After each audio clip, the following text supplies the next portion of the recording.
Bueno, família, us hem preparat un cicle per l'hivern 2026, que al·lucinareu.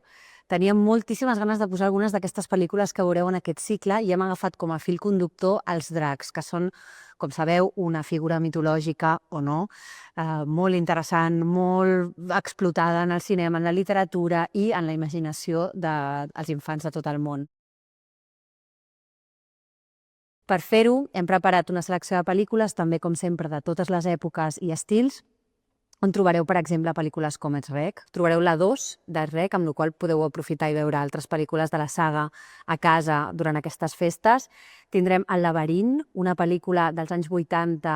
on podreu descobrir en família la figura increïble com a actor David Bowie, però sobretot la banda sonora que també inclou aquest film de culte. Clàssics de Disney com Merlí, que és una pel·li molt antiga però també molt interessant, i Raya i l'últim drac, que també us pot sorprendre molt. Per últim, tindrem també algunes picades d'ullet a l'anime, un gènere que estarà molt present a la Filmoteca durant el 2026, amb propostes com El viatge de Chihiro o Belle, de Hosoda. I per últim, tindreu també l'oportunitat de veure Guardiana de Dracs, que és una pel·lícula coproducció amb la Xina, que us permetrà conèixer d'alguna manera el director Salvador Simó, que és un director de cinema i animador i guionista català, que ha treballat a tot el món i que és un crac de l'animació, amb la qual cosa aquest hivern us desitgem que gaudiu molt de les aventures, que és el més important, i que vingueu a la Filmoteca a descobrir els dracs i dragones.